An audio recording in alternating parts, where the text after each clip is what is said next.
how to fix a slow Mac. This works for MacBook, Mac Mini, any Mac basically. So let's get started. So what do you do if your Mac is slow? The first problem could be that your memory is filled up. When I say memory, I mean the SSD itself. So in this case, what you want to do is you want to clear your memory. So to check your memory, you want to go to settings. You can also go to settings from the Apple logo and system settings over here. Now that we are in general, we want to go to storage, click on storage, and here it says it's calculating, but overall here you can see how much of your disk is actually being used. So this is your hard drive. So in my case, I have about 181 GB that is currently free. If you scroll down here, you can see how much the applications are actually utilizing. We have other use folders as well. We have macOS, system data as well. So system data is actually quite big at 12 GB in this case. But we can also optimize it by emptying trash automatically. So whatever files or folders you delete, it's going to go to the bin. And well, sometimes we don't actually empty the bin, right? So let's turn on, and it is going to automatically after 30 days empty our bin so that we are good to go. Other than that, we can also store our data in the iCloud. So this line graph actually tells you how much of it is used by macOS, how much is system data. We also have applications, documents, and other users and shared memory as well. The second reason why your Mac could be slow is because you have a lot of apps running in the background. So on the dock here, you can see I have a lot of applications open. On the right, you can see I have minimized a lot of them, and it is going to affect your Mac's memory. To fix this, you can just again go to Launchpad, or you can use Spotlight search as well to find activity monitor. Click on activity monitor. By default, you'll go to CPU. Here you can also see we have memory and energy tabs, but you want to go to memory right now. And here you can see which process is actually using what size of your memory, right? By default, it will show you highest memory utilizing processes on the top, while on the bottom it will be least utilized.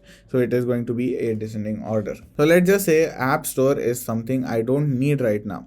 What can I do? Well, I can just select App Store and I can force quit the app, or I can just quit the app. Similarly, I can do the same with Spotify. Even though it is in another user, I can just click on quit, and I may need an admin password for this. So let's try that. Let's just say I don't want the Notes app either. I can just force quit it, and all the tabs are going to close on the Notes app. Another crazy thing with Mac is that Mac will actually use even the SSD, especially on the newer Macs, guys.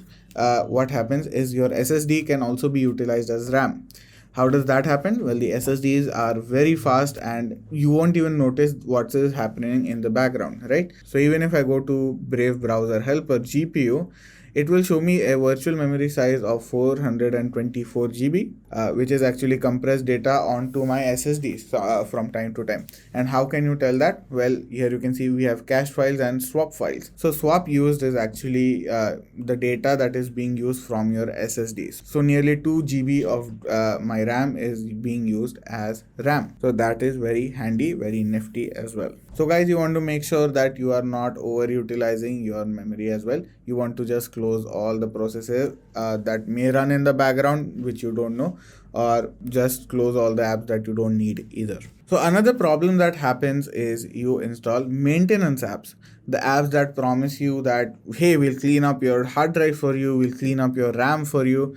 Well, that doesn't work. They actually, over time will actually slow down your Mac. So that is a bigger issue. So many people may come and say, hey, my Mac is slower even though I have installed this maintenance app. So it does not work. Just uninstall it and you'll be good to go. Your Mac will run as smooth as it was on the first day you bought it. Another thing you want to worry about is installing unnecessary extensions on your browser, especially on Safari. So to uninstall extensions that you don't even know you're probably using is going to Safari. This works on any browser, by the way. There may be different processes for it, but we want to go to Safari. We want to go to settings. And in settings, you want to go to extensions. So in my case, I don't have any extensions. If you have any extensions that you don't really recognize or don't really use, just uninstall them and forget about it. Another thing you can see, I have a lot of browser tabs open here. So you have to understand that each of this tab essentially acts like a small app that is running within the system. So if you don't need it, just shut it down, because it is essentially eating your memory in your Mac and it is going to slow it down. So let's just close everything that we don't need and we are going to be good. So at the end of the day, you probably want to shut down your Mac, and logically you are not wrong. You just want to shut down your Mac and you just start it at the start of the day. But what is wrong with that? Well, what is wrong with that?